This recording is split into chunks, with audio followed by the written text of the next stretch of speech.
They say death was a release, but for some, it never came. Imagine being buried alive, not in earth, but in your own routine. In the filth, the screams, the silence of the condemned. What if I told you there was a job in medieval Europe so terrifying, so dehumanizing, that even executioners pitied those who held it? This is not fiction. It's history, and you're about to hear the part they never taught in school. They called him Jakob, a name whispered, never spoken aloud. He was born in the outskirts of Würzburg, Germany, in the year 1362. His family was poor, like most, but Jakob was different. He didn't cry as a baby. He watched, he listened. And when the plague came to his village, it didn't take him. It took his father, his mother, his baby sister. Jakob lived, alone, a survivor. And that's how the town saw him from then on. Survivors were marked in those days. People feared them, revered them, or worse, used them. The town priest, desperate for someone to perform the work no one else would touch, came to Jakob with an offer. A place to sleep, stale bread to eat, and one job. Grave cleaner, but not just any graves. Jakob would be responsible for the bone pits beyond the town walls. Plague pits, leprosy burials, mass graves, hundreds of bodies stacked like broken furniture, left to rot under thin layers of soil. Jakob was just 13. Each morning, before the sun dared rise, he walked past the chapel, through the cursed path where crows no longer cawed, and into the earth's open wound. The smell wasn't just foul, it was alive. It clung to his skin, crawled into his nostrils, lived beneath his fingernails. His job? To rebury what the wolves uncovered, to crush skulls that surfaced, to burn rags, limbs, and lice-ridden hair, and sometimes to silence the sounds that should not have come from dead mouths. Jakob spoke to no one. He became a ghost. Children threw rocks at him when he passed. Mothers pulled their daughters away. Even the priest looked through him, but his work went on God, and that's where it begins. With dirt, with darkness, with the things people weren't supposed to see. Jakob kept records, though no one asked him to. He etched them into wood, bones, anything he could find. Not names, not dates, just symbols, marks to remember. Marks so he wouldn't forget that the dead had once been people. One night, the frost came early. Too early. Jakob discovered something strange in the pit. A pendant, not from the village, not from anywhere he'd seen. Intricate, gold, with a symbol etched deep into its back, a spiral, wrapped around a cross. He kept it.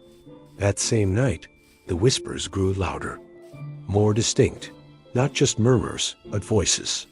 They spoke in tongues he didn't recognize, but somehow understood. They spoke of secrets buried beneath the bones, of sins sanctified by soil. Soon, Jakob began dreaming. In one dream, he stood before the pit, but it was not filled with bodies. It was filled with mirrors, and each mirror showed his face, but older, rotting, hollow-eyed. Silent. In another, he saw the priest, cloaked in red robes, surrounded by hooded figures in the crypt beneath. The chapel. They were chanting, not prayers, something older. He awoke with the sound still ringing in his ears. He returned to the church, sneaking in through the side door as he had as a child. Beneath the altar, through a door no one was meant to see, Jakob found the crypt, just as in the dream. Stone walls, dusty torches, symbols on the floor that matched the pendant. In the center, a table, and on it, bones. Arranged, not buried, not scattered, deliberate, cleaned, preserved. Jakob ran. But the dream didn't stop. In fact, they became more vivid. He began losing time, waking up covered in soil, with dirt under his nails, though he hadn't gone to the pit in days. Or so he thought.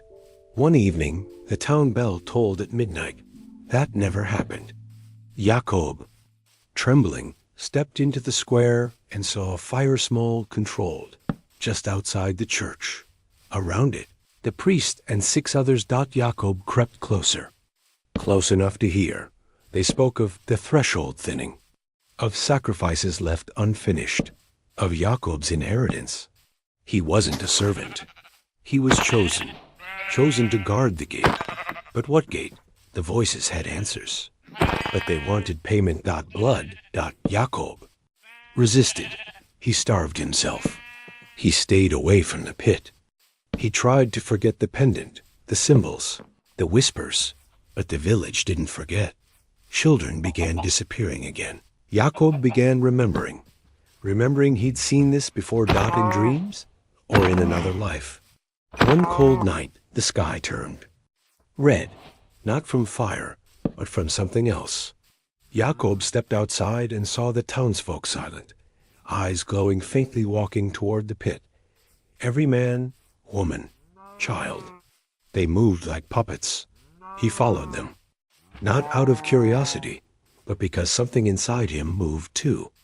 A pull, a command older than fear. At the edge of the pit, the priest stood. Not old, not hunched, tall, strong, cloaked in something that shimmered like smoke. His voice echoed not in air, but inside minds. The seal is broken.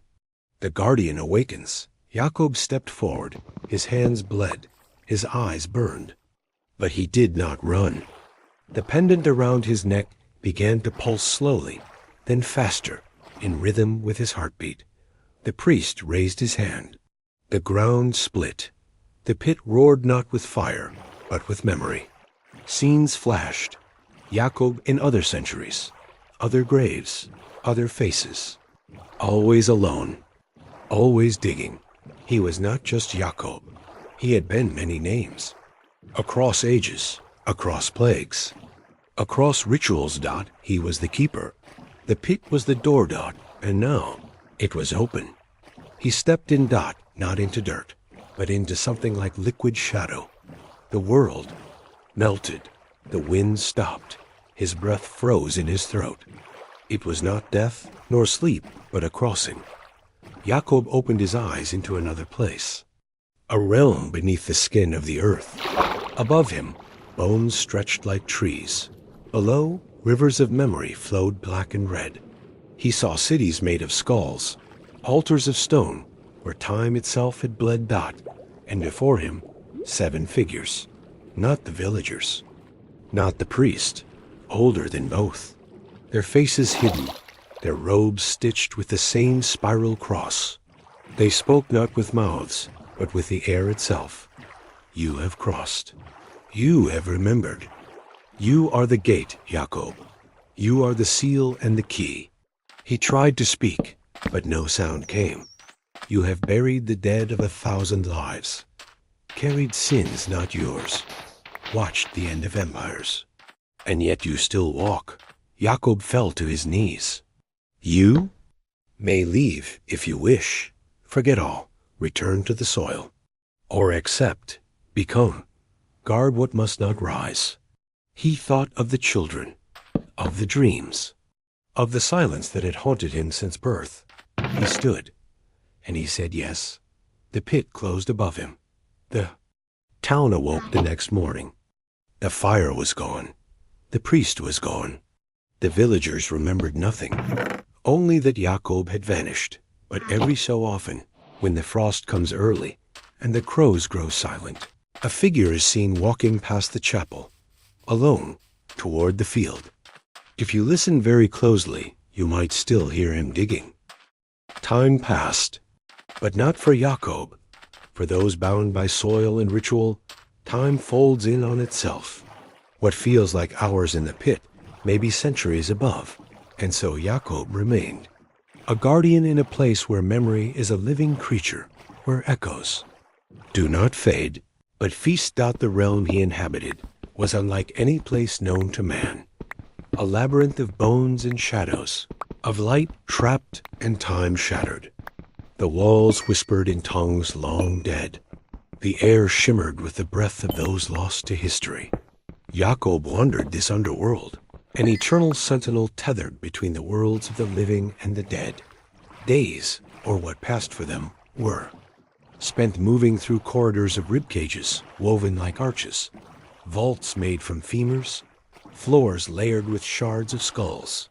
Somewhere deep beneath the earth's surface, rivers of black and red flowed, veins of memory and blood. He had learned to listen to their murmur, to read the flickers of light that danced in their depths. These currents carried secrets. They carried pain. They carried life itself. Preserved and suspended. Jacob had grown accustomed to this endless vigil. He no longer felt hunger or thirst. His body, if it still was such, had faded into something more, an echo of flesh and bone, forever bound to the place where the living could not reach. Yet, as the ages slipped past in folds of silence, Jacob's mind began to fray. Shadows morphed into faces. Faces whispered names. Names that scratched at the edges of memory. And then came the crack. It was subtle at first, a ripple through the marrow of the realm, like a faint tremor beneath the earth's deepest roots. Jacob sensed it like a chill that passed through his bones. The rivers of memory stuttered, their flow corrupted by an unseen hand. He followed the disturbance, moving through halls where the light grew dimmer, the silence heavier. The air itself thickened, pressing against him with a weight he hadn't felt in centuries. Then he heard it. A cry, not the hollow wail of the dead, not the whisper of memory, but a living, breathing, human cry. A child's cry. Jacob stopped. The sound echoed in the caverns of bone. It was fragile and real. Impossible. But it was there. He moved toward the voice, heart or what he understood of it, pounding with a strange mix of fear and hope. Through arches made of ribs, past hollowed out, cathedrals carved from femurs, Jacob followed the sound. The cry grew louder, closer, until at last he came upon a small figure curled beneath a shattered skull throne. A girl. No more than 8 years old, pale as bone, with hair like spun silver. She clutched a small stuffed lamb, threadbare and worn, but still precious. Her eyes were wide, but not with fear, with recognition. "You're him," she whispered, voice soft as the dust in the air. Jacob knelt before her, trying to make sense of this impossible moment. "How did you get here?" His voice cracked, rusty with disuse. The girl pointed behind her where the air shimmered like heat over stones, distorting the shapes around it. "A tear," she said simply. "It's fading." Jacob looked. The tear was a fragile breach in the fabric of this shadow realm, a window to the world above, flickering and unstable. He had only moments. Without hesitation, he scooped her up into his arms. The ground protested beneath his feet, groaning as if warning him of the forbidden crossing. The bones screamed, resonating with pain and warning. The gate was not meant to open both ways. Jacob remembered something older than fear or pain. He was the gate. He had to protect her. With every ounce of strength, Jacob burst through the tear, the world around him melting away into a blur of light and sound. He landed hard on cold stone. The village was gone. Stone had turned to steel, candles replaced by harsh electric lights, dirt roads replaced by pavements. Slick with rain. It was the same place, and yet unrecognizable. Jacob collapsed. The girl crying quietly in his arms. A voice answered, "Welcome back, keeper." Jacob opened his eyes. A woman stood before him, wrapped in gray cloaks and shadows. Her face was ageless, old enough to carry centuries, but her eyes shone with fierce knowledge. "They found you," she said, "the last guardian." Jacob's breath came in ragged gasps. "You shouldn't be here," he whispered. "Neither should she." The woman's lips curled into a faint smile. "Neither should you, but fate is seldom kind. Around her, others emerged from the shadows. Men and women, cloaked in gray, faces veiled. They moved silently, surrounding Jacob and the child. One knelt beside him, placing an assortment of strange relics on the stone floor. A black feather, a cracked bell, a coin bitten in half, a vial of dark liquid. Jacob looked at the relics, then at the child who clung to him. She crossed by accident, the woman explained. That means the veil is thinner now. The gate weakens. Jacob felt it too. A gnawing hunger in the air, a silence not born of peace, but of something hiding, waiting. We have to return, Jacob said, voice steady despite the chaos in his chest. To the place it all began. The old church was gone, replaced by glass, wires, and surveillance cameras. But the foundation remained buried beneath the modern ruins. And so did the crypt. Beneath layers of time in concrete, Jacob found the symbol again, the spiral cross. But it was different now. Twisted, defiled, the bones gone. Someone is harvesting memory, Jacob whispered. Not just the dead, but the weight of what they knew. The woman nodded gravely. We call them the hallowed. They consume, they erase, and they are close. Jacob tightened his grip on the girl. She's here, she said suddenly, tugging at his sleeve. From the shadows, forms emerged, human but wrong. Their eyes hollow pits, mouths stretched into unnatural smiles. They moved too smoothly, too deliberately. Jacob stepped in front of her, body tense. You've forgotten what I am, he growled, and then the ground trembled. The air thickened with a dark, pulsing energy. The bones beneath their feet seemed to shift and groan. Awakening, Jacob felt the ancient power stirring deep inside him, the power that made him the gate, the seal, the key. He raised his hand, a faint light emanating from the pendant around. His neck, the hollowed, recoiled, snarling, but did not retreat. Jacob knew this was only the beginning. If the gate was weak, if the hallowed had found a way to breach the worlds, then the true battle was yet to come. He glanced at the girl. She was no ordinary child. She was the unexpected variable. The reason the balance could still be saved or destroyed forever. Jacob took a breath, steadying himself. The shadows moved forward. And Jacob prepared to fight for the memory of all who had ever walked between life and death. The air was thick with tension. Jacob's pulse thrummed in rhythm with the flickering light of his pendant. The hallowed moved closer, their unnatural grace belying a hunger that clawed at the very marrow of the realm. The girl clung tightly to Jacob's side, her gaze steady despite the shadows that twisted around them. Jacob's voice was low, a growl beneath the silence. You do not belong here, the nearest hallowed hissed, revealing teeth too sharp to be human. Neither do you, Peeper, it said, voice like cracked glass. Jacob's eyes glowed faintly. The pendant pulsed faster, sending ripples through. The ground beneath from the depths of his memories. Jacob summoned the ancient words he had learned in dreams chants, older than language itself. The air responded, crackling with power. The hallowed staggered, recoiling from the invisible barrier that surged between Jacob and the girl. But there were too many. Jacob took a step back, shielding the child. Run, he whispered. She hesitated. Then, with a nod, she darted into the shadows. Jacob faced the onslaught alone. Far above, in a world that had long forgotten the old ways, the forgotten order stirred in secret. They called themselves the custodies, keepers of hidden knowledge, and silent watchers of the thin places where worlds bled together. Among them was the woman who had greeted Jacob, their leader. Elara, her eyes sharp as a hawk's, never missed a detail. We've lost much, she murmured, staring at the relics spread before her. The hallowed grow bold, the gate weakens, and the child. She is the key. Elara's voice was calm, but beneath it lurked a storm. "We must find the origin of the spiral cross," she said, "before it's too late."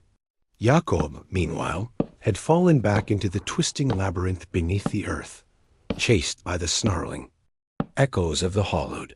The bones around him seemed to shift with every step, reshaping the tunnels as if alive. His mind raced.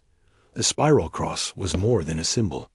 It was a seal, a lock, a promise made between ancient powers. It had bound the gate for centuries, but something had corrupted it. Jakob's memories drifted back, flashes of faces, places, and names from past lives. He had been a guardian before.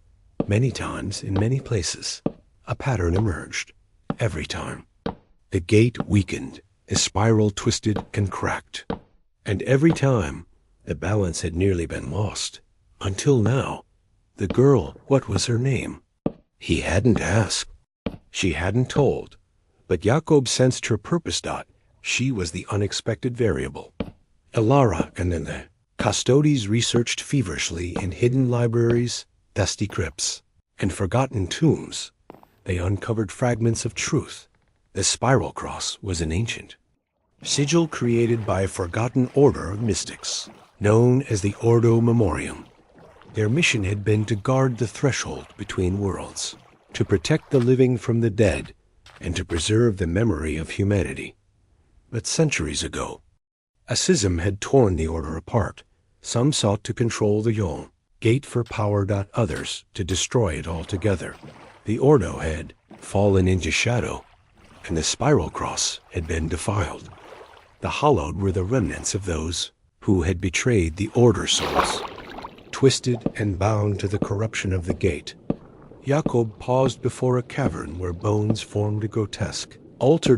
He traced his fingers over, marking an ancient rune intertwined with the spiral cross. Memories surged. He saw a vision. Gathering of mystics chanting around a glowing pit. A man, his face obscured, raising a hand. A ritual to seal the gate, but the ritual failed. Blood spilled. The gate cracked. And the curse was born. Suddenly, the ground beneath Jakob trembled violently. The hallowed had found him again. They surged forward like a tide of shadows, their hollow eyes burning with hunger. Jakob raised the pendant. Light exploded from it in a blinding pulse, throwing the hallowed back, but not for long. They regrouped, snarling, circling. Jakob's breath came heavy. His body ached with the weight of centuries. But he stood. For the girl, for the balance, for the memory of all who had come before. Back in the world above, the girl wandered the city streets with Elara and the Custodes. She was quiet, watching. Sometimes, she whispered to the shadows. Sometimes, she traced the spiral cross carved into her palm. Elara observed her carefully. "There is more to her than we know," she said. "She holds the key to mending the gate or breaking it forever." Jakob, deep beneath the earth, made a decision. He would find the source of the corruption. He would face the forgotten ones who had defiled the spiral cross, and he would protect the gate with his life. Because if he failed, the dead would rise. The living would become the hallowed. The battle for memory, for souls, and for the thin boundary between worlds was just beginning. And Jakob was at its heart. Jakob's breath echoed in the hollow tunnels as he pressed deeper into the earth. The walls around him closed in, bones grinding beneath his fingertips as he moved forward without hesitation. The pendant's pulse had slowed, a warning. The gate was stirring again. Every step brought whispers. Not the voices of the hallowed, but something older, something hungry. He stopped at a chamber carved from black stone. Symbols pulsed faintly on the floor. The spiral cross fractured, shards, radiating outward like cracks in glass. Jakob's fingers traced the deepest fracture. The ground vibrated. A low hum grew, a sound that wasn't sound. A voice spoke in his mind, cold and sharp. "The veil is breaking. The price is near." Jakob's heart slammed. He wasn't alone. Outside, The city's neon glow flickered as shadows lengthened unnaturally. Alara gathered the custodies in a secluded basement beneath an ancient cathedral-turned-museum. "The gate seal is fracturing faster than we feared," she said. "Jakob is deep within the fault line, but he won't last long if the Hallowed find him first." Murmurs filled the room. The youngest custodies shifted uneasily. The Hallowed were no longer mere phantoms. They had learned to manipulate the living world. "Tonight," Alara continued, "the veil thins at midnight. We will attempt a ritual to strengthen the gate, but we need Jakob and the child." Back in the tunnels, Jakob's senses screamed. The walls shimmered like liquid metal. From the shadows, figures emerged, hollowed with faces twisted and eternal. Screams. Jakob raised the pendant.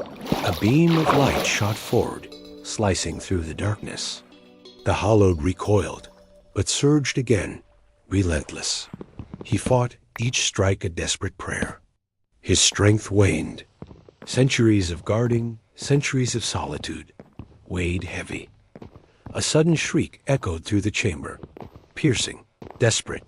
Jakob's gaze snapped to the entrance. The girl appeared, eyes blazing with a fierce light, clutching the lamb tighter. She stepped forward, chanting words that twisted the air itself. The Hallowed hesitated. Ilara's voice rang through Jakob's mind, a tether across realms. "Jakob, use her. She's the key to the ritual. Trust her." Jakob swallowed pain, knotted together. They wove a fragile barrier, light crackling against encroaching darkness. But the Hallowed screamed in fury, their forms distorting grotesquely from the blackness. A monstrous figure appeared, taller, darker, its eyes voids of endless despair. Jakob's pendant shattered. The child's chant faltered. The beast lunged. Darkness swallowed. Jakob whole. He awoke to silence. Cold stone beneath him. The girl was gone. The pendant was in shards. Beside him, and the gate wide open. A whisper brushed his ear. "You failed, Keeper." Jakob turned. The beast stood before him, but this time it spoke. "You cannot protect what you do not understand." Jakob's blood ran cold. The Hallowed were evolving, and the true nightmare was only beginning. Jakob's lungs burned as he scrambled through the twisted tunnels, the cavernous halls shifting like a nightmare in motion. Every step felt heavier, the air thick with a choking fog that whispered lies and secrets he wished he could forget. Hallowed were no longer just shadows. They had found a way to enter his mind. Their cold fingers wrapped around his thoughts, clawing at his sanity, twisting memories into grotesque illusions. Faces of lost loved ones morphed into snarling monsters. Voices screamed from nowhere, accusing him of failure, of betrayal. Jakob gritted his teeth. He was the keeper, the gate, the last barrier between worlds. But that identity was fraying, unraveling like a thread in the dark. He stopped before a mirror hanging on the wall, cracked, yet reflecting not his image, but a twisted version of himself. Hollow eyes, skin rotting like old parchment, lips parted in a silent scream. "Who are you?" Jakob whispered. The reflection smiled. But it was not Jakob's dot. It was the Hallowed dot. Suddenly, the mirror shattered. Sharp shards flew like daggers, embedding into his skin. Pain bloomed, searing fire that was not just physical, but spiritual. Jakob collapsed, clutching his arms with a glass bit deep. The fog thickened. He could no longer tell what was real. In the city above, Ilara's group raced against time. Surveillance cameras flickered and died. Electronic devices buzzed with static and whispered voices. "The Hallowed are disrupting the veil from both sides," she said grimly. "If Jakob falls. All is lost." The young custodies shivered, their faces pale under the flickering candlelight. Suddenly, the door slammed open. A figure stepped inside, cloaked, hooded, but unmistakably human. "I come with a warning," the stranger said. The Hallowed have a leader, an ancient entity, older than the gate itself. It wants Jakob, and it wants the child. Alara's eyes narrowed. Then we fight. Back below, Jakob's mind was a battlefield. The Hallowed's whispers grew louder, promising power, release, freedom from the endless burden. Join us, they hissed. Abandon the gate, become the darkness. Jakob shook his head, but his heart trembled. Could he resist when centuries of loneliness had already broken him? A sudden presence, a light, shattered the fog. The girl's voice, steady and clear, pierced the madness. Remember who you are. Jakob reached for her hand, anchoring himself to reality. But the shadows around them coalesced into the monstrous leader, a towering figure wreathed in flame and bone. You cannot hide. It growled. The gate will fall. Jakob rose, eyes blazing. For as long as I breathe, I will stand.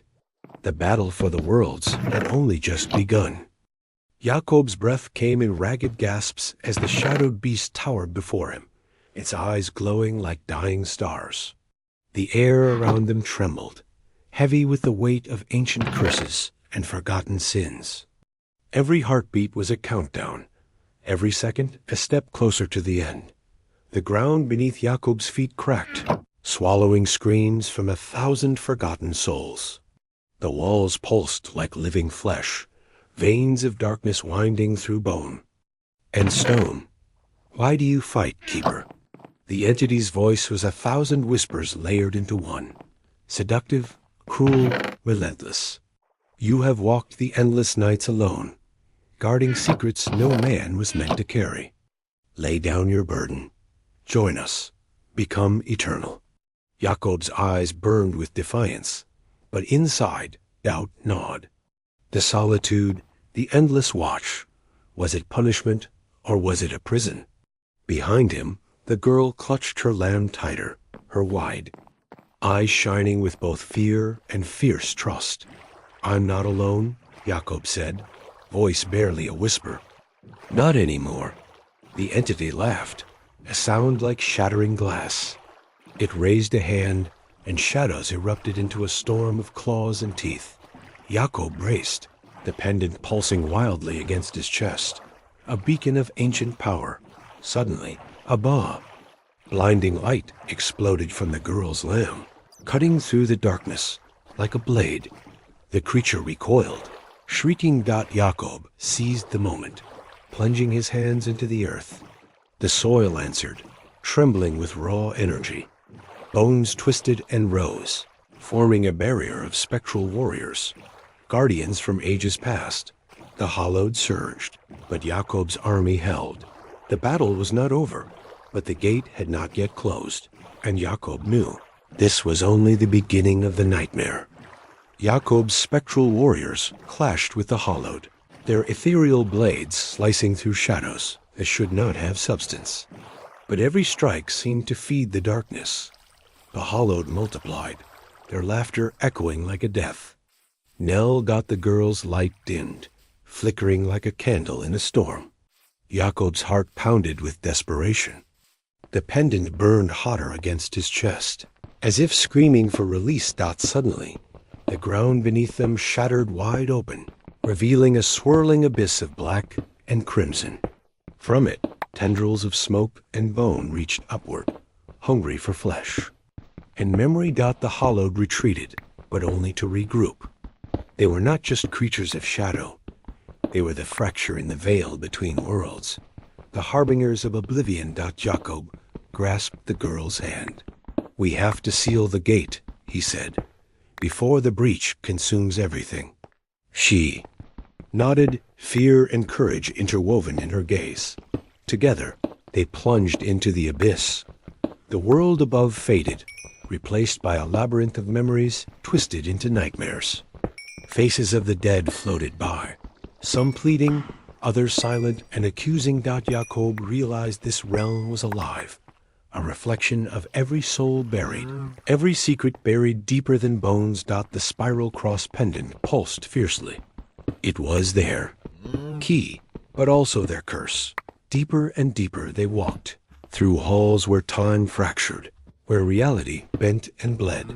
Whispers chased them, voices of the hallowed, of lost guardians, of those who had failed before. At last, they reached the heart of the labyrinth, a vast chamber where the seal was broken. A colossal, pulsating rift tore the fabric of worlds, spilling shadows that writhed like living darkness. Jacob knelt, placing the pendant upon the cracked floor. Its glow spread, weaving threads of light through the abyss. But the rift fought back, searing. Pain lanced through Jacob's mind. Images flashed, the village consumed by plague, the priest's dark rituals, the endless cycle of death and rebirth. The girl screamed, clutching her lamb as the shadows reached for her. Jacob stood, shouting through the chaos. "Hold on, we can end this." The pendant's light exploded outward, swallowing the rift in a blinding blaze. For a moment, silence. Then, a single voice, cold and endless. "This is not the end, Keeper." Jacob's eyes snapped open. They were back, but the world was changed. The gate was sealed, but the price was paid. The whispers remained, and the shadows waited. Jacob awoke with a start, sweat soaking his brow, heart hammering against his ribs like a frantic drum. The world around him felt both familiar and alien, a fractured echo of the village he once knew, now twisted by the events of the abyss. The air was thick with a chilling stillness, as if the breath of the earth itself was held captive. The girl, clutching her stuffed lamb tightly, sat a few feet away.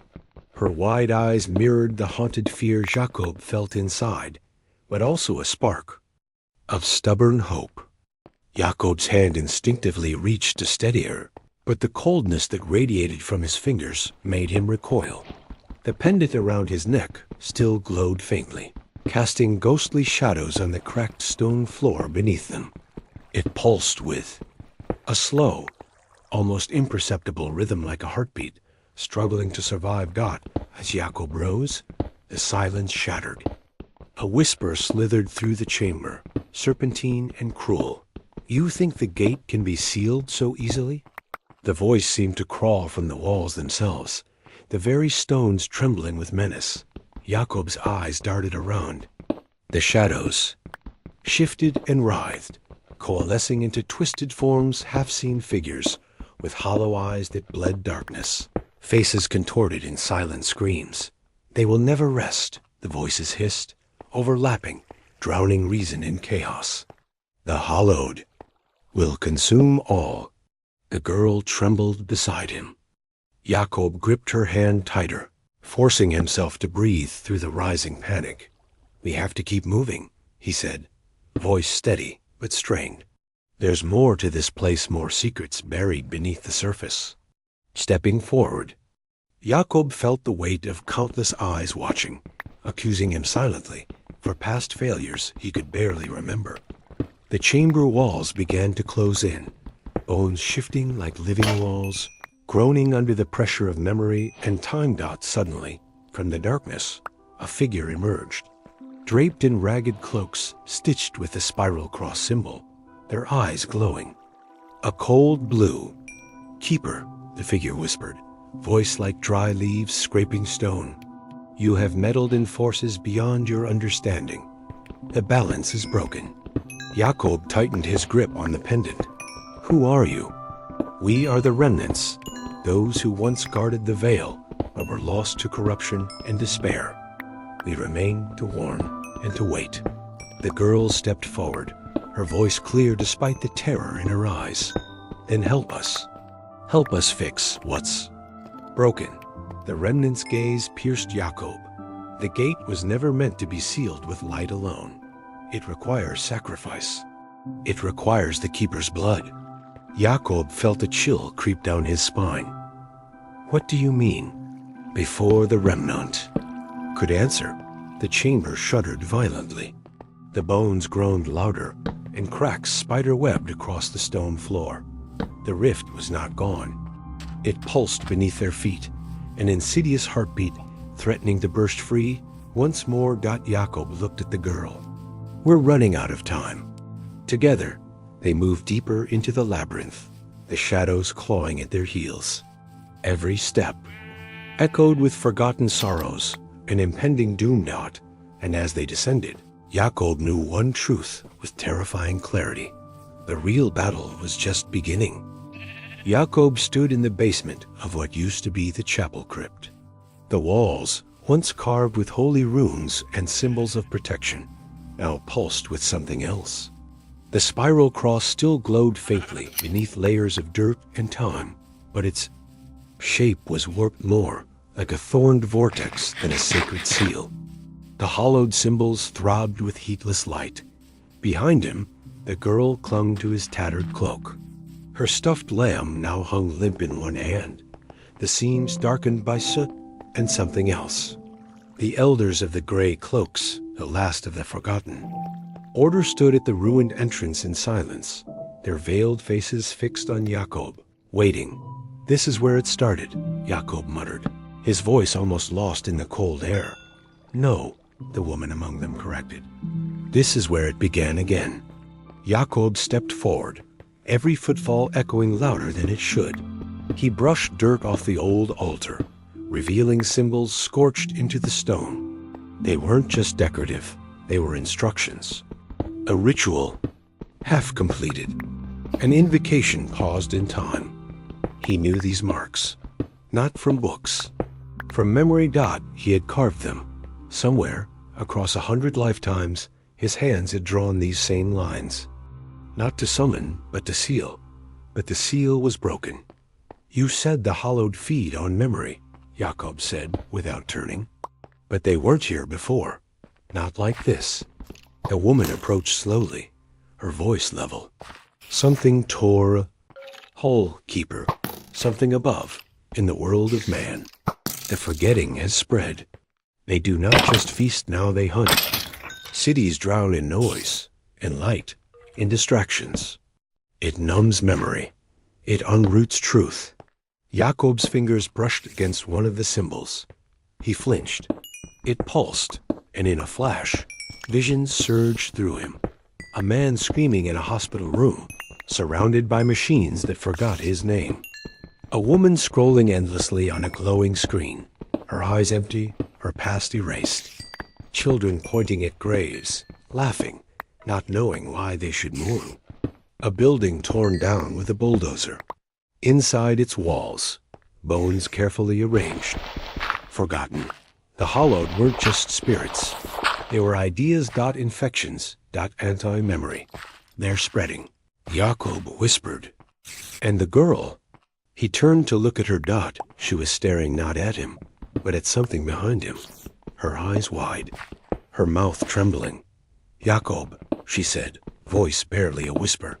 It's here. A cold blast of air swept through the crypt. The torches flickered and died. Darkness fell, not sudden, but absolute. Jacob's hand went to the pendant around his neck. The spiral cross. It pulsed faintly, then stronger. He gritted his teeth. The gray cloaks moved into a circle around the girl. From the shadows, something stepped into view. Not a hollowed. Not yet. A man, wearing modern clothes, a long coat, heavy boots. His face was obscured beneath a wide-brimmed hat. But it wasn't the clothes that made Jacob's blood chill. It was the smell. It wasn't rot. Or blood. It was absence. A lack of presence. A hole in the world shaped like a man. Who are you? Jacob demanded. The figure said nothing. The girl whimpered. And then, without warning, the man opened his mouth. Not to speak, not to scream. But no sound came. And yet, all of them heard it. A scream that split the mind, not the air. A sound without vibration. A cry not of pain, but of undoing. The gray cloaks dropped to their knees, clutching their heads. The girl screamed in real sound. Falling against Jacob. He acted on instinct. The pendant flared. A flash of light cut through the void, pushing the Figure back just a step, but enough. Jacob grabbed the girl and backed away, dragging her behind the altar. The creature straightened, and now it smiled. The hat fell. There was no face beneath it, only mirrors. 7 small mirrors where eyes should be. One large, cracked pane where the face would be. Jacob saw his own reflection in it, older, bloody, lost. Reflection, the woman gasped from the floor. A mirrorless one. Jacob had heard of them in the deepest lore of the keepers. The rarest of hallowed born, not from the dead, but from the erased. Memories so thoroughly destroyed, they formed entities of pure absence. Echoes of what never was. Jacob didn't hesitate. He placed his hand on the altar and began to chant. Words ancient, words from before time. The stone lit. Symbols rose in flame. The mirrorless one reeled, its surface cracking. But it did not fall. You cannot banish what was never named. It said in a voice of all voices at once. And then it vanished. Not in smoke. Just gone. The torches flared again. The girl sobbed quietly in his arms. Silence fell. Jacob turned to the gray cloaks. We need to move. Now. They nodded, rising shakily. The woman, the oldest among them, spoke first. You heard it. That's more than most can do. I didn't hurt it, Jacob said grimly. I marked it, that's all. We'll see. It again. They left the crypt, emerging into the modern world like ghosts. Neon lights flickered above the crumbling remains of old stone. The contrast was sickening. Jacob looked around. The city had grown over the village. High rises where cottages had once stood. Billboards now replaced prayer flags. Noise, lights, motion. Distraction. And all around people who didn't look up, who didn't remember. Jacob narrowed his eyes. We need to find the source, the breach. Whatever allowed her to fall in, it's here, somewhere. They moved quickly. The cloaks faded into alleyways and shadows. The girl stayed close. Her name was Lily. She finally whispered. And she remembered falling asleep in her bed. And waking in the bones. Jacob stared at her. No. One crossed into the echoing pit by accident. Unless they had been called. He didn't ask more. Not yet. They reached the library. One of the last old buildings that had survived. Inside, beneath the archives, Jacob found what he feared. A page missing from the Codex of Thresholds. A single page, torn from a book that should never have existed in the world above. It was a ritual, an invocation. To mirror the gate. Someone is trying to build a new door, Jacob whispered. The old woman paled. But the seal, they're not using the seal. They're using her. He turned to Lily. She stared back, confused. But Jacob saw it now. In her eyes, the shimmer. The same shimmer as the pendant. She wasn't just a child. She was a key. Someone bred her for this, he said, trembling. The gray cloaks exchanged glances. And then they heard it. The city fell silent. No cars. No sirens. Just breath. Hot. Too close. Jacob turned slowly. And saw them. Dozens. Hundreds. Of hollowed. Standing perfectly still. All smiling. All watching. The girl clutched his hand. The pendant flared. Jacob knew what was coming next. The door was about to open. It began with silence, but not the peaceful kind. This silence was predatory, heavy, dense, deliberate. It settled on the city like a suffocating fog, muting every movement, dulling every heartbeat. Jacob felt it in his bones before he heard it. In his mind, not a sound, but the absence of one. The hollowed stood in perfect stillness. Hundreds of them, packed into alleyways, doorways, street corners. Their heads tilted at the exact same angle. Their smiles stretched slightly too wide. Their eyes empty, mirror-like, reflected the world without recognizing it. Jacob turned to the gray cloaks. Prepare the rings, he ordered. Form the pattern. We won't be able to hold them off for long. They moved instantly. Each cloak drew. A circle around themselves with powdered ash and crushed memory stone, chanting low, resonant syllables that thickened the air like smoke. Lily stood frozen, her stuffed lamb dangling from her hand, her lips barely moving. Why are they staring? At me? She asked, her voice brittle. Jacob didn't answer. He already knew the truth. They weren't looking at her. They were waiting for her to open. From his satchel, Jacob drew the spiral codex-etched bone pages bound with sinew.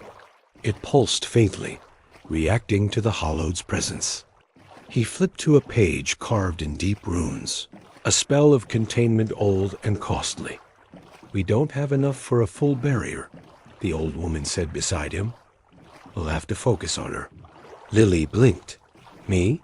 Jacob knelt, placing a trembling hand on her shoulder. You're not just the key. You're the lock too. They need you to open the new gate. But if we hold you closed, they can't pass. Lily's hands shook. But I don't know how to hold anything closed. I'm just me. No, Jacob whispered.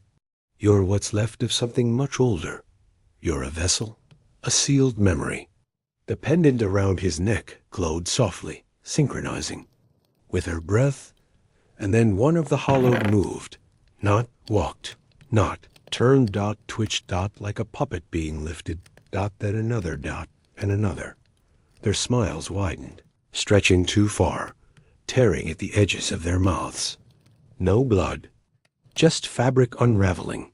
The city groaned, windows cracked, light posts flickered, asphalt trembled. They're starting the inversion, Jacob muttered. They're turning memory inside out. What does that mean? Lily asked, voice rising. It means they're going to forget reality. And when they do it, will forget us. The hollowed began to hum, low, disjointed, each out of sync, but somehow forming a perfect dissonance. The air vibrated with it, a pressure that pushed down on Jacob's chest like stone. He drew a dagger from his belt, bone-hilted, iron-forged, a relic from a past life. The sigil on the blade glowed blue as he plunged it into the asphalt at the girl's feet. The earth responded. A circle of energy burst outward from the impact point, throwing several hollowed back into the walls. Their bodies collapsed, but then folded in on themselves, vanishing in a ripple of static. Jacob swore under his breath. They're not here. They're projections, echoes. The old woman grunted. But echoes of what? Suddenly, the shadows thickened, not lengthened, thickened. They bulged, pulled, tore like fabric stretched too far. And from one tier emerged a creature unlike the others, taller, cloaked, its face hidden by a lattice of skin and memory fragments, bits of photographs, scraps of old letters, newspaper clippings that moved like scales. Stepped forward, and the hollowed parted. Jacob's blood froze. That's not a hollowed, he said. That's a binder. The gray cloaks gasped in unison. The binder spoke not with a voice, but through the memories of everyone present. Each person heard a different voice, a lost mother, a forgotten friend, a dead sibling. The binder became the sound of sorrow. You kept the gate closed for too long, it whispered. Now the world wants to forget, and we are here to help. It raised a hand. Lily screamed. The pendant around Jacob's neck shattered splinters of gold, and glass raining down like tears. The world shuddered. Buildings flickered in and out of existence. Street signs aged and crumbled. Cars dissolved into rust. The city's past bled through its present, and the hollowed fed on it. Jacob stumbled back. We need a breach point, he shouted. Somewhere we can ground the seal. The library, the old woman cried. The foundation's still true there.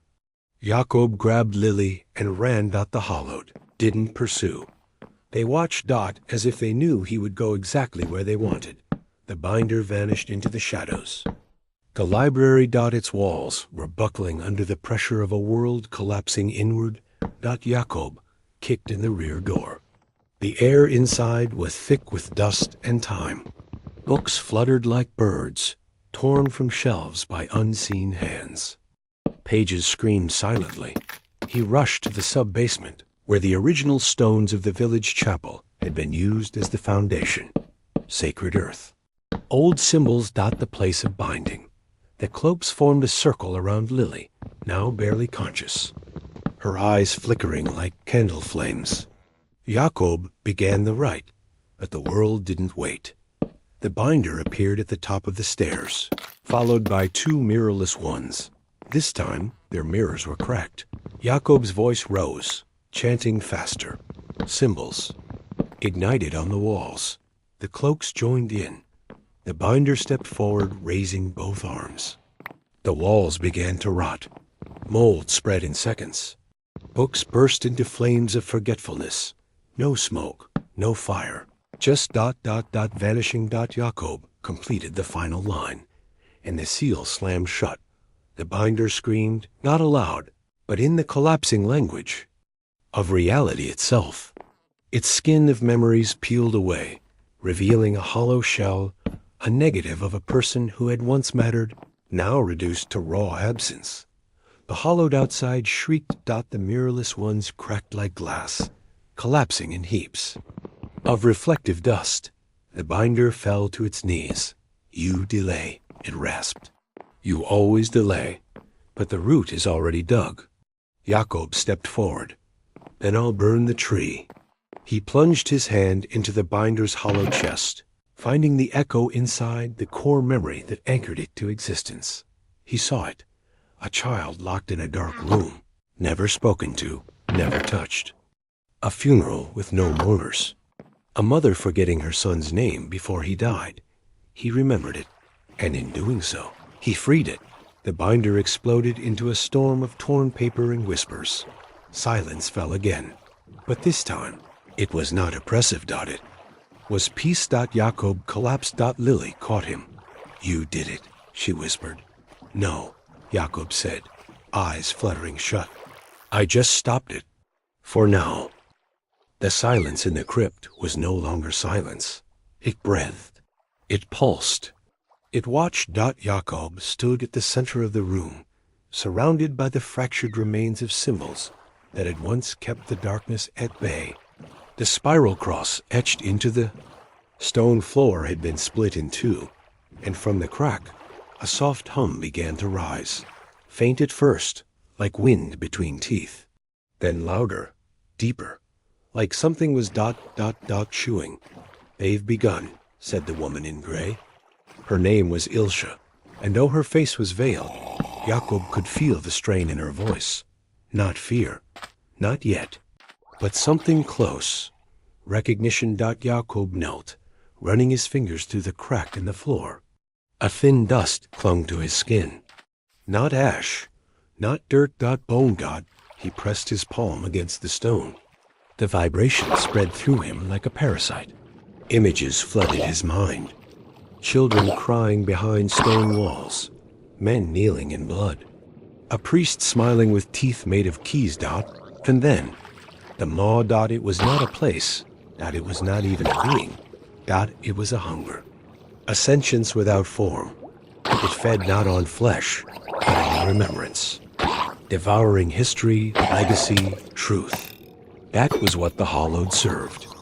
That was what had drawn the girl, years too early, through a gate not yet meant to open. Ilsha was speaking again. The maw devours the bones of time. It begins with places forgotten by history. Then it moves to people. And then, when enough of the past has been chewed away, it unravels reality. Jacob staggered back. How long do we have? He asked. She hesitated. We don't. It's already begun. Outside, the world had changed again. The city that had once stood over the old church now looked like a corpse of steel. Glass windows cracked from the inside. Antennas bent in unnatural shapes. Screens blinked static in abandoned rooms. But the people were worse, Dot. They moved like echoes. Slight delays in their steps. Mouths twitching half a second too late. Eyes filled with nothing but smooth reflection, like there was nothing inside to reflect anything out. Jakob and Ilse moved through the hollowed city in silence, the child between them, clutching the stuff. Lamb tighter than ever. We have to go further back, Ilse whispered. Jakob nodded. To when the maw first fed. She stopped. You mean, yes, Jakob said. He returned to the first forgetting. Ilse didn't protest. She simply opened the book she had carried all this way, bound in skin, sealed in wax, and turned it to a page Jakob recognized but had never dared read. The right of recall. Time won't let us pass, she said, but memory will. She placed the page against Jakob's chest. The ink bled into his shirt, then into his skin. His back arched. His mouth opened, but no scream came. Light poured from his eyes, not white, but gold, fractured and screaming. Then the world vanished. He was not in a city anymore. He was back in Wurzburg, but it was whole. No rot, no broken stones, no silence. Only life, vibrant, loud, chaotic. Jakob stood in a marketplace he remembered from his childhood, though it hadn't looked like this since 1371. He was invisible, a phantom. No one saw him.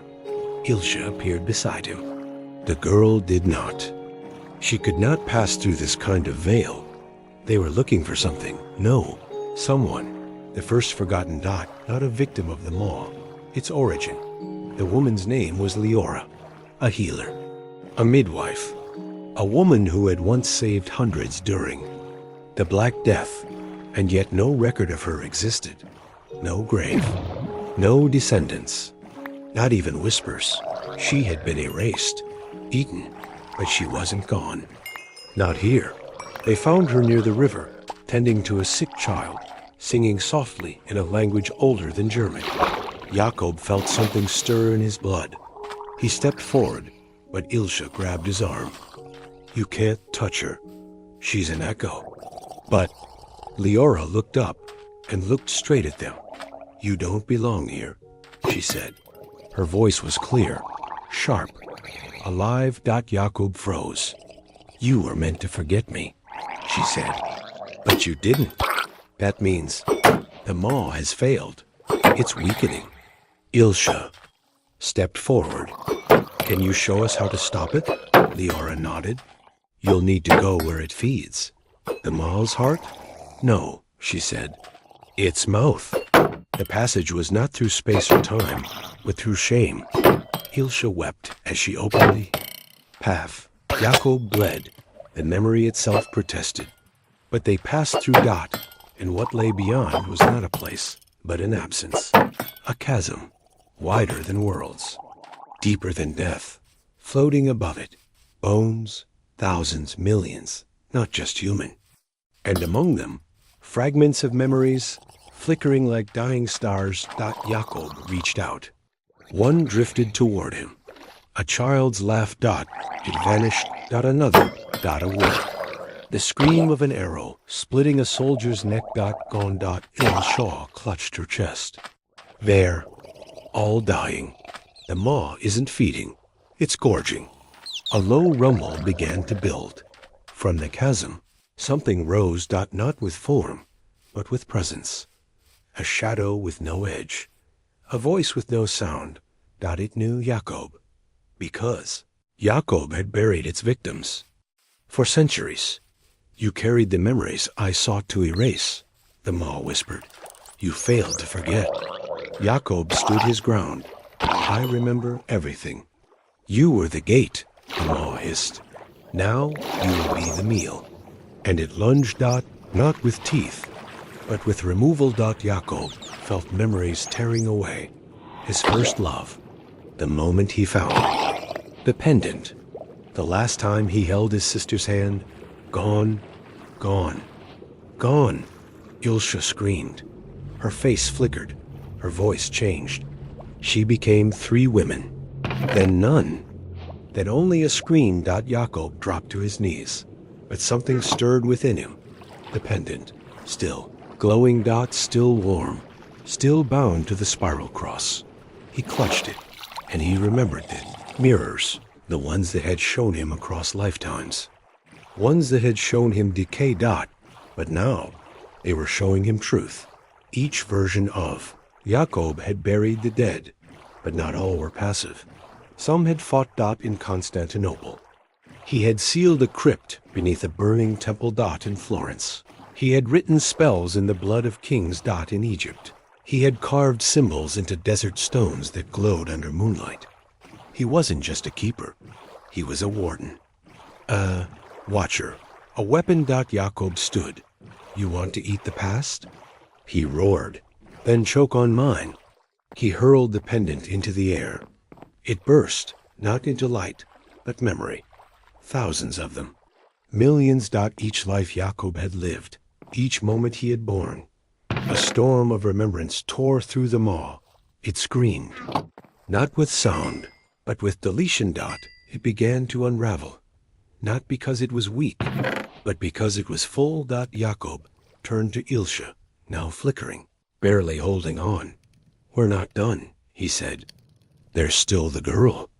And with that, the maw's mouth imploded, dragging itself into itself. They awoke in a field. The girl was safe, was gone. But Jakob remembered her, and that meant the maw could never win. But he also knew this was not the end, that it had only gone quiet, for now. And somewhere, deep beneath the chapel, something else stirred. Something older than the maw. Something Jakob had buried long ago. Something even he had forgotten. Until now.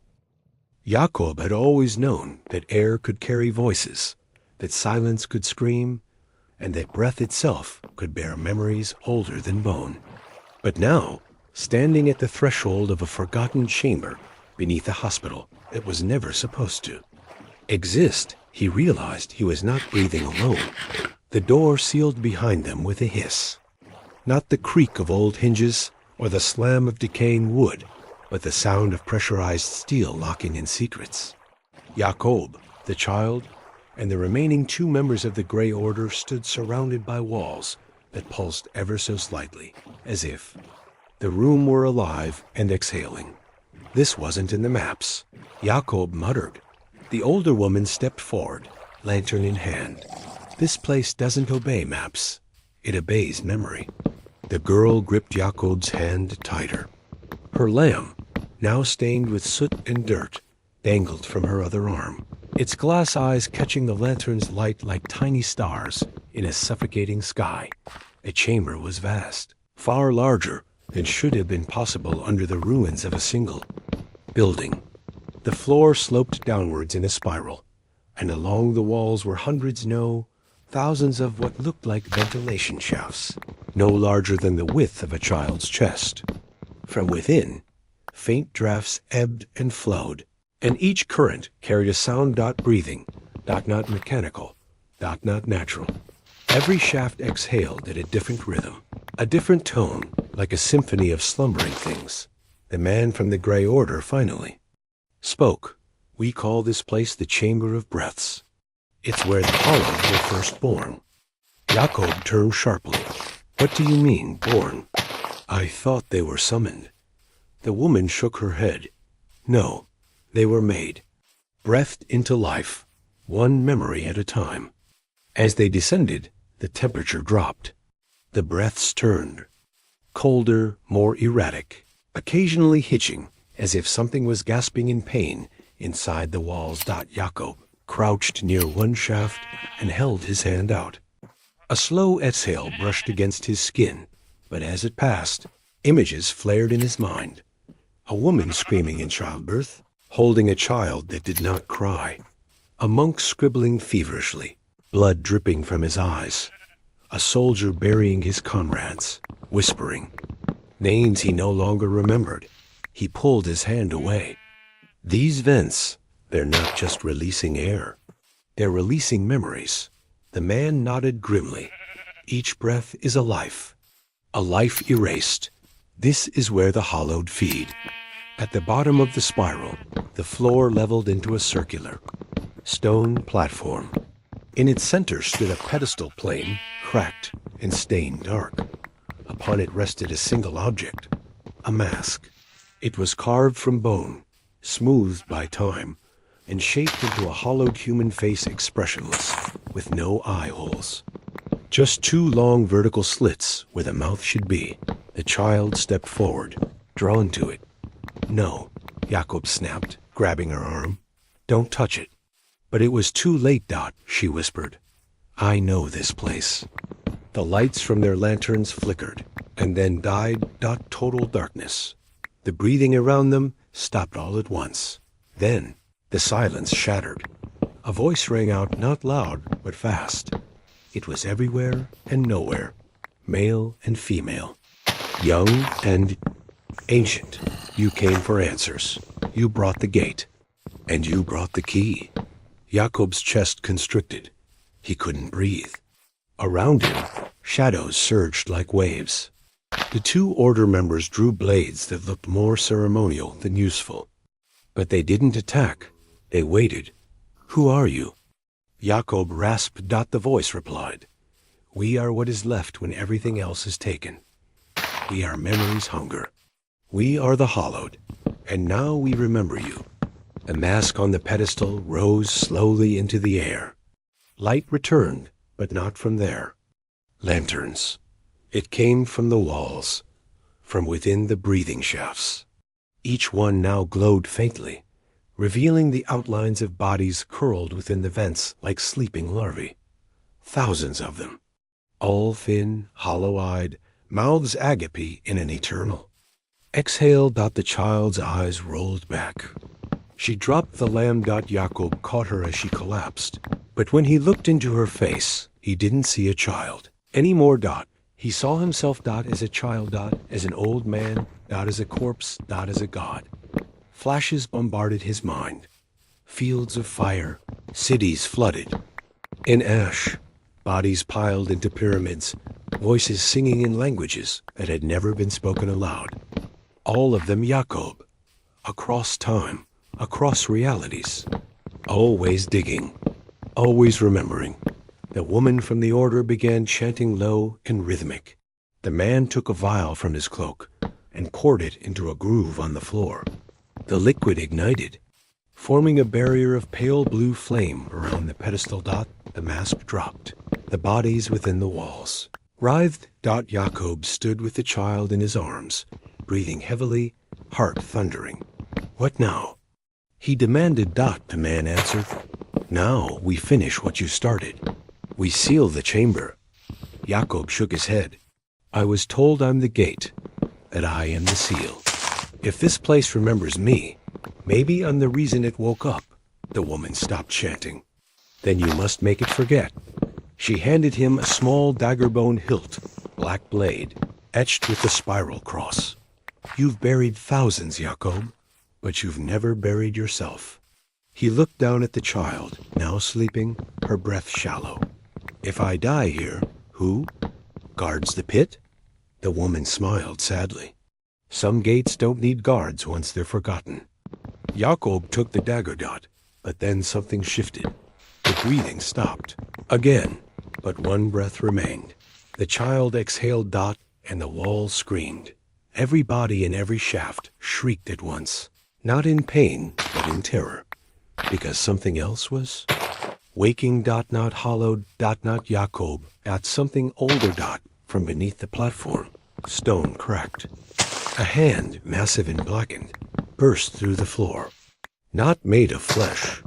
Made of bone wrapped in shadow. Fingers like blades. The woman screamed. "Too late!" Jakob threw the dagger into the pedestal, piercing the mask. Light exploded. The chamber shook. The breath returned, but it was Jakob's now. His memories poured out of him, flooding the chamber, drowning the hollowed in everything they had tried to erase. Faces. Voices. Children. Fires. Loves. Losses. Time. unspooled, and then collapsed. When the light faded, Jacob was alone. The child was gone. The chamber was gone. He stood in a field green, silent, peaceful. A single crow watched him from a nearby tree, and at his feet, dirt, fresh, soft, waiting. He picked up a shovel that had not been there before, and he began to dig, not to bury, but to remember. Jacob stood at the edge of the ruins above him. Steel and glass glinted in the thin morning light, but below, deep beneath the foundation of what used to be the chapel, something moved. The ground felt unstable, not like shifting soil, but like skin crawling under the weight of a fever. He wasn't alone. The girl Isla stood silently by his side, eyes locked to a crack in the earth that hadn't been there yesterday. She hadn't spoken since they left the remnants of the crypt, since the hallowed had almost taken her. Her lamb, once white, was now stained with soot and dirt, clutched tightly to her chest. Jacob could hear the others arriving. The cloaked figures from the order, what little remained of them, stepped into the clearing like shadows solidified. Only 5 now. 2 had vanished since the last confrontation. Whether they were consumed, converted, or worse, none dared ask. The old woman with the silver braid Alira approached him. Her face, lined and stern, looked even more fatigued than usual. "It's opened again," she said. "I know. And it's calling." Jacob nodded. "I can feel it." A wind passed through them, not natural, not from above. It came from below, a breath, a whisper. The earth exhaling something ancient. Isla suddenly turned and looked at Jacob. "They're waking up," she said. He crouched in front of her, searching her eyes. "Who's waking?" She didn't blink. "The memories. The ones you buried." And just like that, the wind stopped. The descent begins. The order had been preparing for this moment. They didn't know when it would come or how, but the signs were all there. The frost arriving too early, the crows vanishing, the thinning veil. Now they stood in a circle, murmuring chants, each one older than the last. Tongues from forgotten tombs. Jacob didn't join them. He couldn't. He wasn't one of them, not really. He was the gate, the key, the seal made flesh. But he needed them. For now. The cracked earth groaned. Stones shifted. Dust spilled like dry blood. And then an opening. It wasn't a hole. It was an invitation. A spiral staircase of bone and root, leading into utter blackness. No torch could pierce it. No light wanted to touch it. Jacob stepped forward, pendant, pulsing faintly. Isla reached for his hand. He didn't hesitate. Together, they descended. Memories, made flesh. It wasn't darkness. Not really God, it was memory condensed, time solidified. The walls pulsed with images, half-glimpsed faces, echoing cries, the scrape of nails against invisible glass. They were deep now. Far below the skin of the world. In the marrow of it. Jacob could hear them, not voices, not whispers. Versions. Himself. Thousands of him, digging, burning, crying, killing. Each step deeper brought a new layer of self. He tried to block them out, but the pendant beat harder, sinking with the rhythm of the pit, the heart of the earth. Isla clutched his arm, her small frame, shivering, but her eyes stayed wide open. "They're not all you," she said. "Some are something else." Jacob turned to her, startled. "What do you mean?" "They wear your face, but they aren't you. They're watching, beneath the keepers." Mind the spiral staircase ended in a vast chamber. Not natural.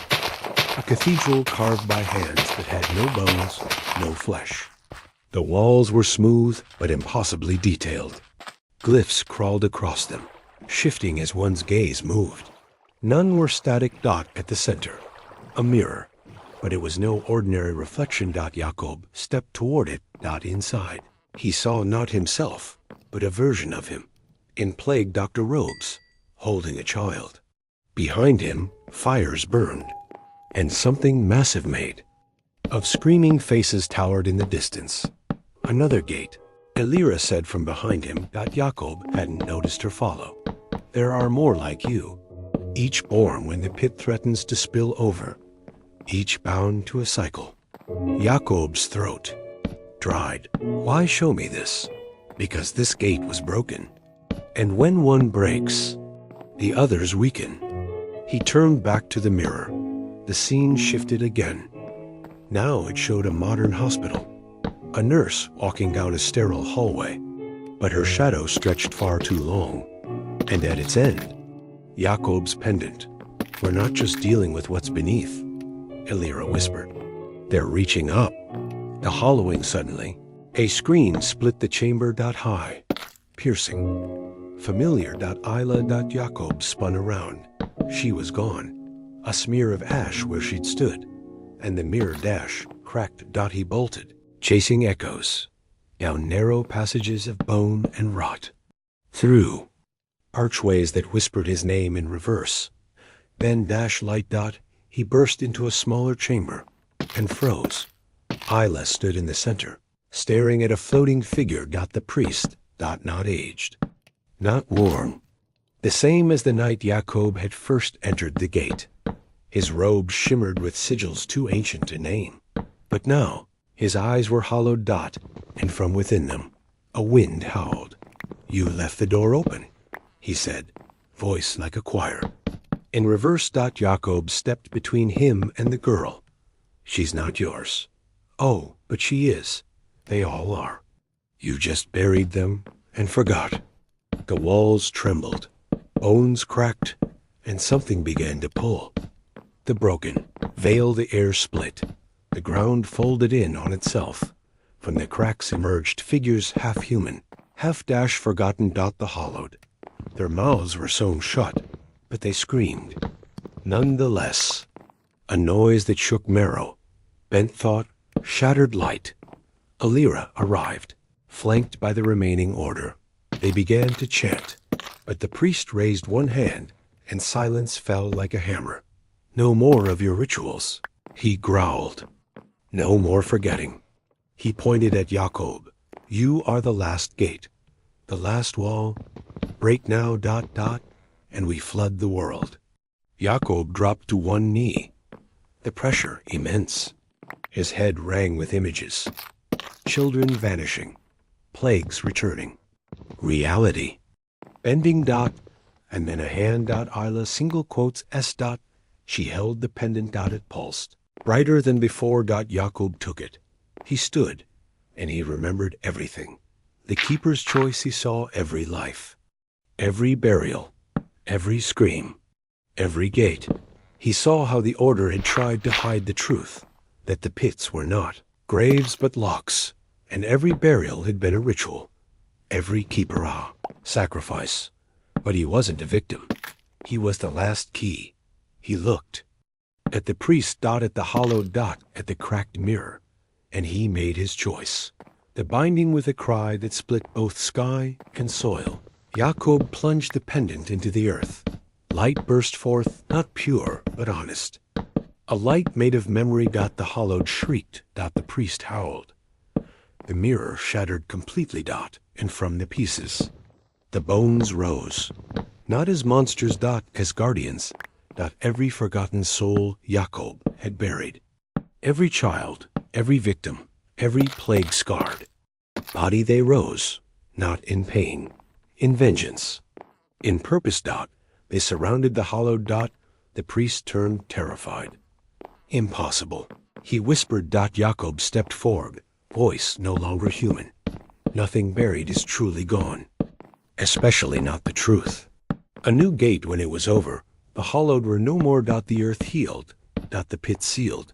But something had changed. Jakob was different now. Not just the keeper. Not just the gate.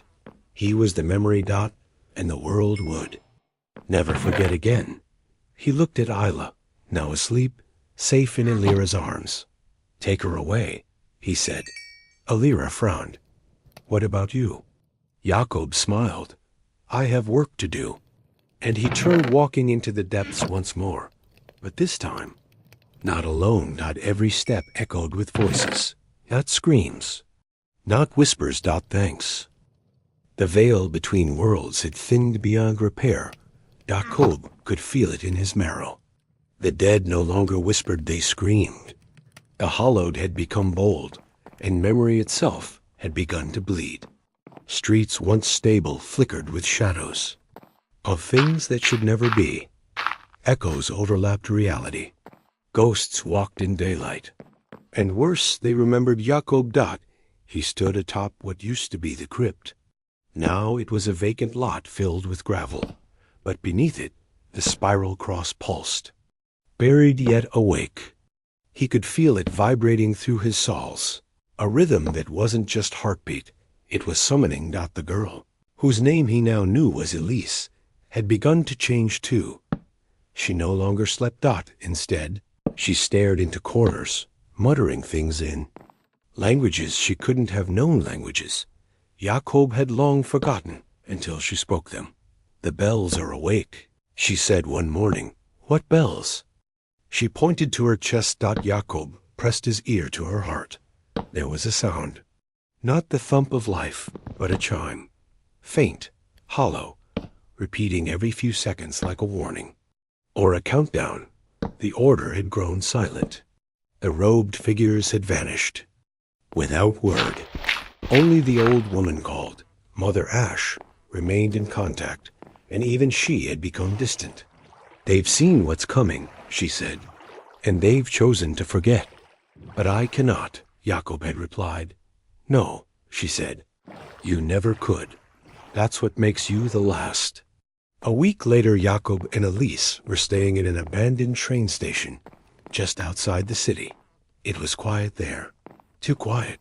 Number. Birds. No insects.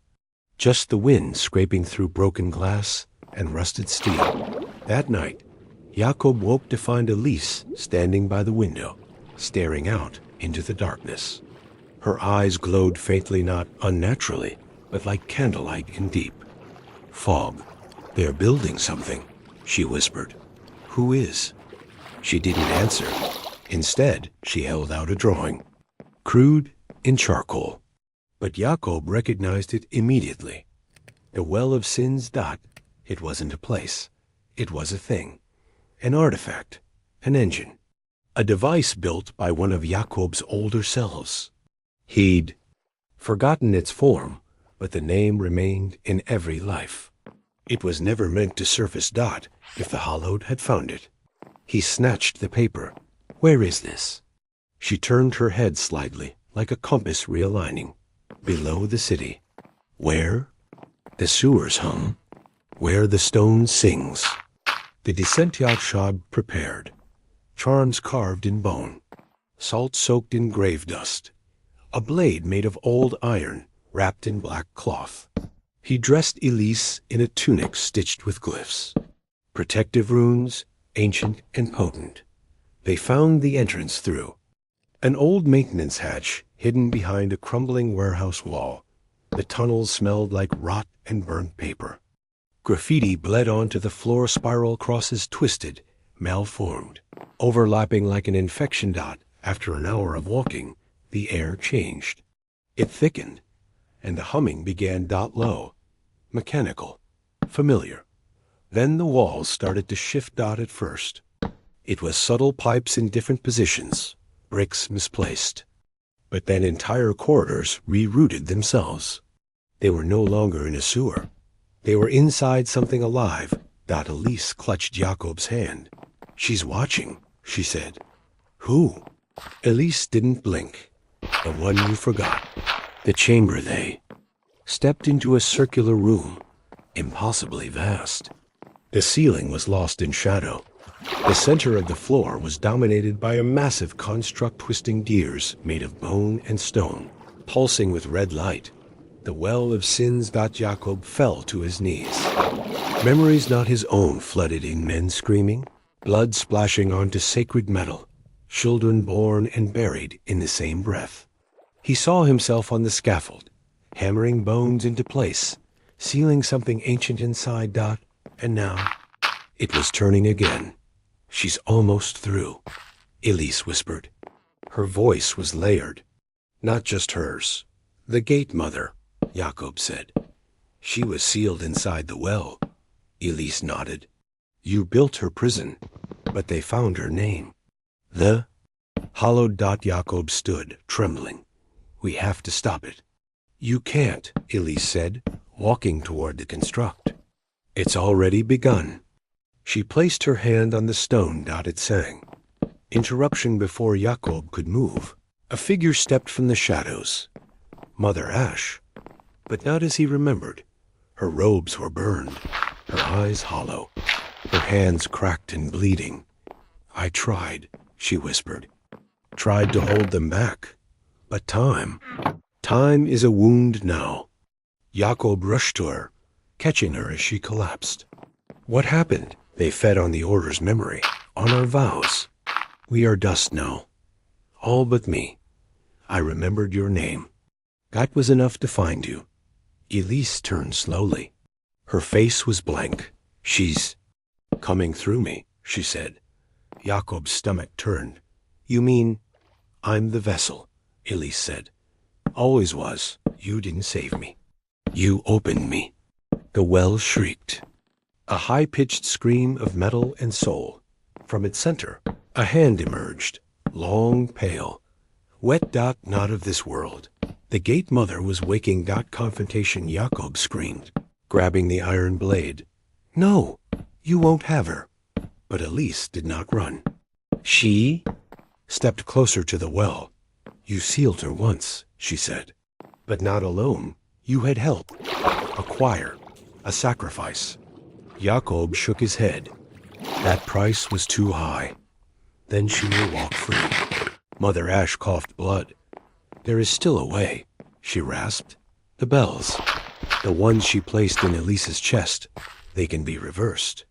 But you must enter the spiral. Jakob's voice cracked. I'll be lost. Or reborn.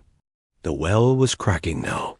From it, the sound of ancient lullabies twisted into screams. Elise looked at Jakob. Do it, before I'm gone. And Jakob ran. Into the spiral. The spiral, it wasn't a tunnel.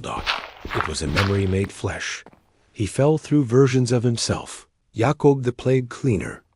Jakob the mass gravedigger in London. Jakob the monk in Rome. The silent one in Kiev. The blind one in Cairo. All watching. All waiting. At the center her. The gate mother. A face with no features. Skin like paper. A voice like your mother calling. You in the dark. You remember now, she said. I never forgot. You buried me. I had to. You will again. He reached into his chest, pulled out the bell. Rang it. Back in the chamber, Elise collapsed. Well froze. The hand turned to Ash. Mother Ash screamed, and the ash spread to her too. But she smiled as she vanished. Jakob stepped from the spiral, shaking. His blade was gone. His hair now white, but his eyes glowed gold. The gate was sealed again, but not forever. Elise opened her eyes. You stopped her? No, Jakob said. I became the bell. She nodded, as if she'd known all. Along, outside, the world was still. But far in the distance, a single note rang out. One bell, one warning. Jakob had known fear.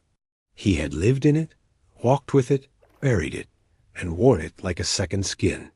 But what crept into his bones now was not fear, it was certainty. The kind that came before a storm.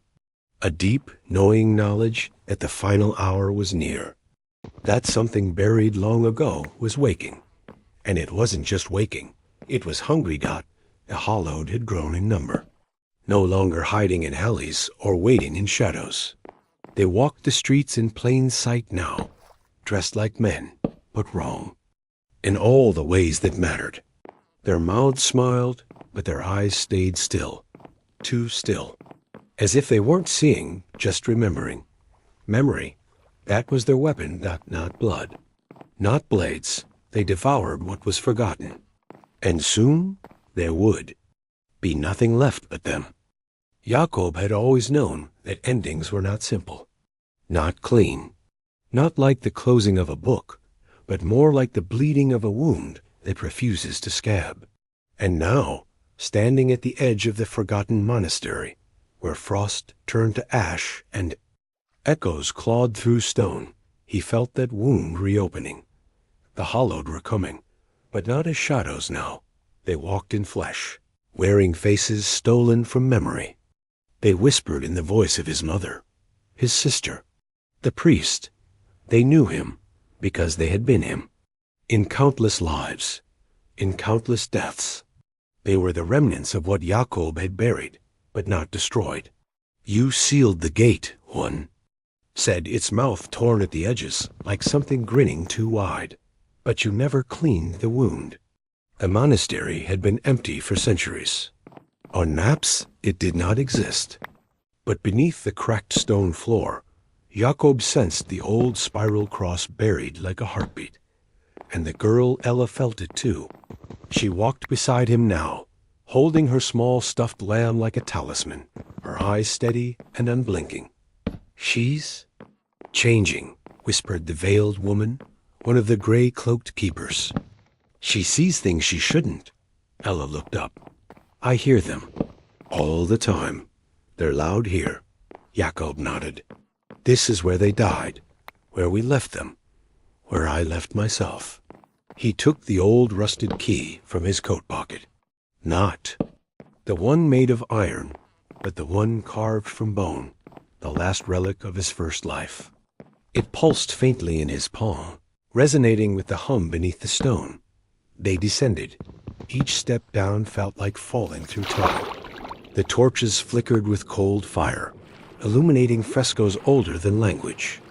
Images of watchers with hollow eyes, angels with no wings, and a great pit, a spiral of limbs and silence.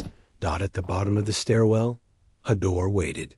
Not made of wood or steel, but of tightly woven hair and sinew, blackened with age. It whispered to Jacob as he approached. Do not open, do not look, do not remember. But Jacob did all three. The door opened like it was breathing. Inside was not a room, but a memory frozen in amber.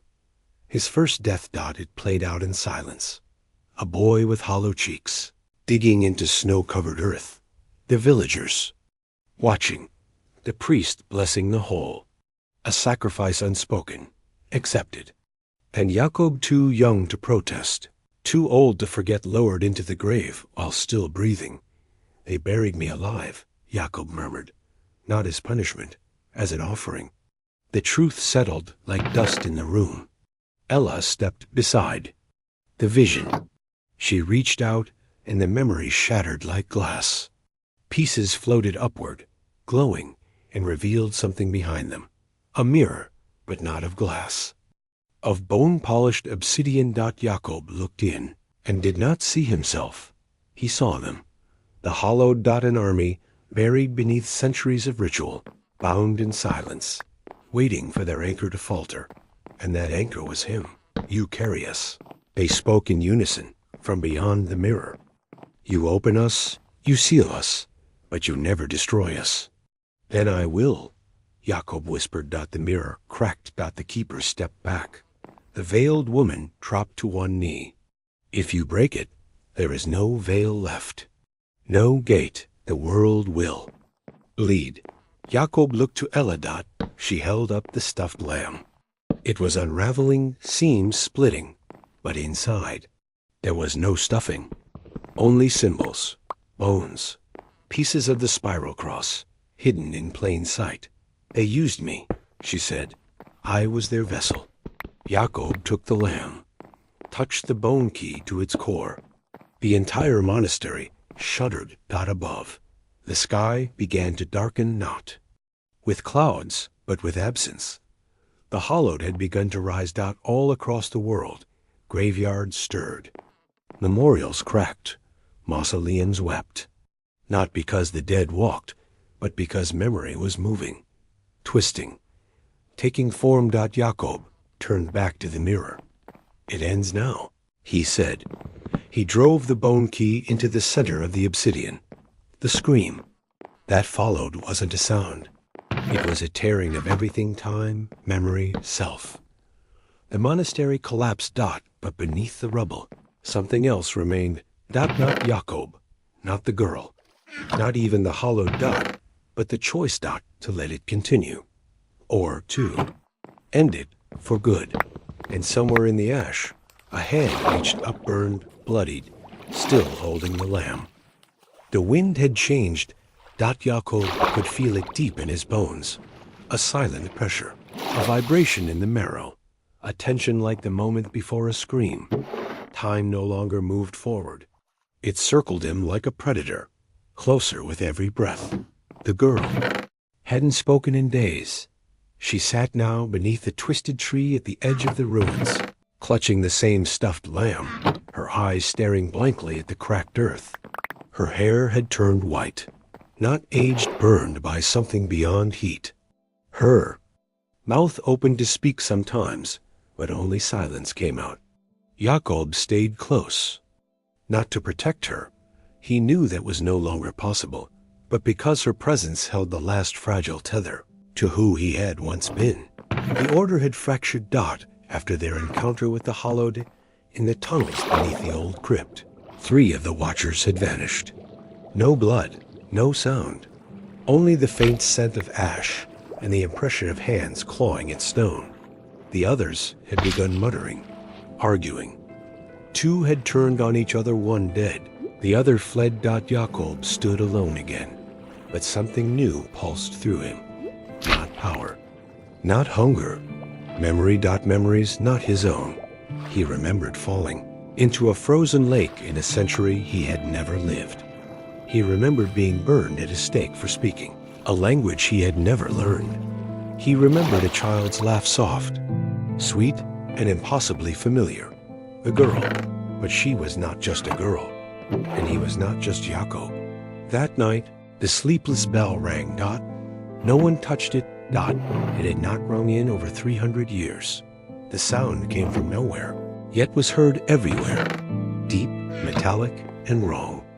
It echoed across the land, warping air and bending shadow. Those who heard it forgot their names for a moment. Some dropped to their knees. Others screamed. Jakob didn't flinch. He knew the sound. He had heard it in the realm beneath flesh and memory. The sleepless bell was not a warning. It was a key. The door was opening. He walked into the dark, guided not by sight, but by weight-pull compulsion. The girl followed, silent as fog. Around them, the world shifted. Trees bent away. Earth cracked. Buildings blurred, as if refusing to be remembered. And ahead, where the grave field had once been, something new now rose. Not a building. A wound. It pulsed, a spiral of meat and stone, teeth embedded in its walls, bones forming archways that breathed. The ground around it wept, a thick, oil-like sludge that smelled of old dreams and wet copper. And above it, suspended in the air, floated the shattered remnant of the sleepless bell. Jakob stepped forward, and the voices returned. But now they didn't whisper. They screamed. Not in fear, not in joy. He was here. The keeper, the last guardian. The gate was no longer closed. The girl stopped beside him, raising her hand to the floating bell. Her eyes glowed a deep crimson, now burning from within. She turned to him, and when she spoke, it was with another voice. Not a child's, not human. You carried the dead across centuries, Jakob, but you never asked what waited behind them. He stared into her eyes and saw it, the first memory. The origin of the gate, a time when death had not yet been born, when existence was one endless scream of awareness, until something cut it, divided it, life on one side, unbeing on the other. But not death. Death was man-made, invented to explain what they could not cross. The pit was not death. It was the truth. And the truth had teeth. The wound began to open, slowly. peeling back layers of history and silence, revealing a darkness so deep that even light bent away. And from it came them the forgotten. They did not walk. They did not crawl. They were shadows shaped like grief. Laughter with no mouths. Long arms that ended in questions. They moved through time sideways, flickering in and out of presence like bad thoughts. They knew Jakob. He had buried them all. But now they remembered. And they were hungry. Jakob didn't run. Instead, he turned to the girl, the vessel, and placed his hand on her shoulder. "You are not the gate," he said. "You are the bridge." She looked at him. For a split second, her childlike face returned. Tears fell not from fear, but from understanding. Then she stepped forward into the wound. She did not scream. She did not vanish. She became. The wound sealed, the forgotten recoiled. The sleepless bell rang one final time, this time cracked fully in half. Its sound shattered reality around it. But in the center of the storm stood Jakob, unchanged, unmoved. And he whispered one word: "Remember." The world after the bell's last toll was no longer the one Jakob had known. The ground beneath his feet had become a fragile crust, stretched thin between reality and something else, something waiting in the cracks. The air was heavy, thick, with the scent of forgotten promises and broken prayers. Jakob felt the weight of centuries pressing down on his shoulders as he moved forward. The girl's absence a hollow ache in his chest. The bridge she had become held the wound closed, but at what cost? He could feel it pulsing beneath the skin of the earth, a slow, endless heartbeat counting down to a final reckoning. The old order was gone. The crypt beneath the chapel had crumbled, buried beneath new foundations of glass and steel. Yet the symbol remained, a spiral cross, twisted, fractured, as if it had been torn apart from within. Jakob's journey took him to the city, a place teeming with life, yet suffocating under an invisible shroud. People moved with blank eyes, smiles that never reached their faces, laughter hollow as a tomb. He watched them, wondering how many had crossed the veil without knowing, how many carried pieces of the gate within their souls. The hollowed lurked in the shadows, growing bolder, their presence a stain spreading like ink in water.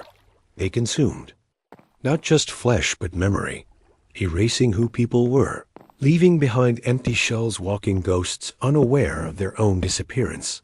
Jakob knew the only way to stop them was to confront what bound them, the silence. A force older than death, born from forgotten truths and buried sins. It was the silence that had made the bell sleepless, the silence that whispered in the pit, the silence that had kept the dead and the living apart.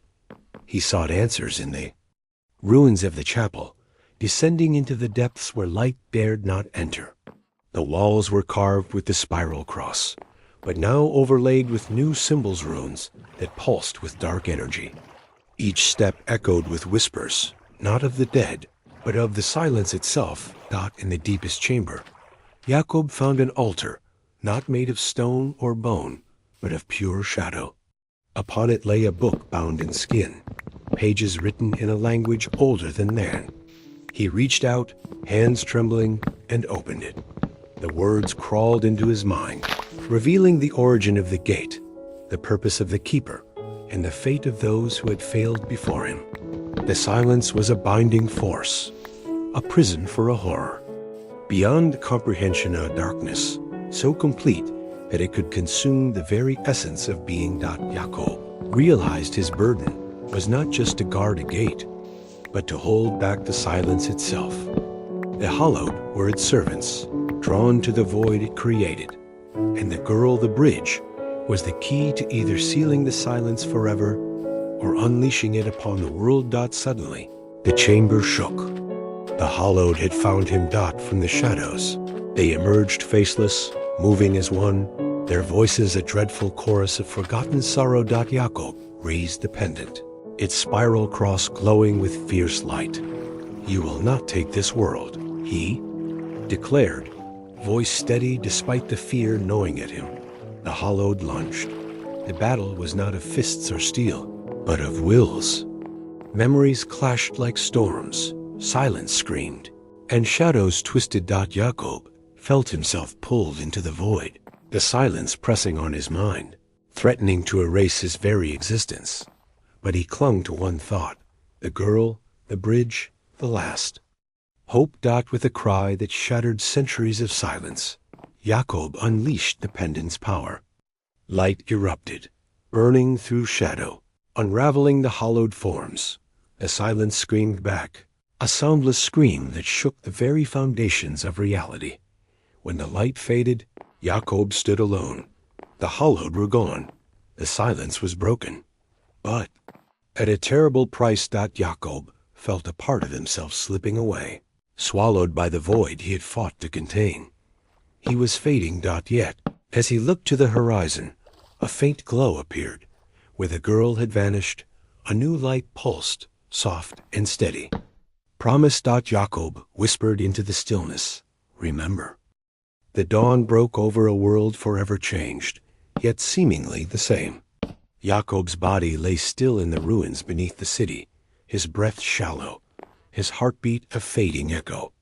The silence that had haunted him for centuries had been shattered, but its price was steep. His own existence slipping through his fingers like dust. Above, the city moved on, oblivious to the war fought beneath its feet. The gate between worlds had closed. The Hollowed banished the darkness they came from. But Jacob was no longer the boy who had first descended into the pit.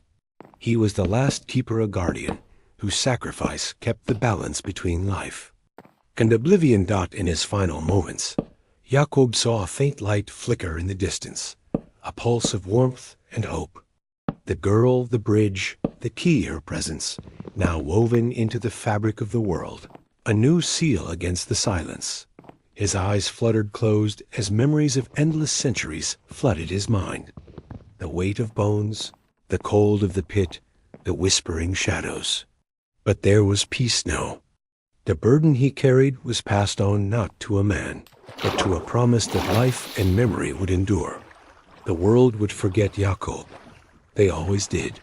But beneath the surface, in the marrow of the earth, his story remained etched in bone, shadow, and light. A soft wind stirred the ashes of the old chapel as a single crow cawed, breaking the silence. Some say the keeper will return when the world needs him most, but for now, the gate remains closed. Jacob's final breath faded, but the echo of his fight whispered in the hearts of those who dared to remember. The silence was broken. The story ended. Or perhaps it was just beginning. End.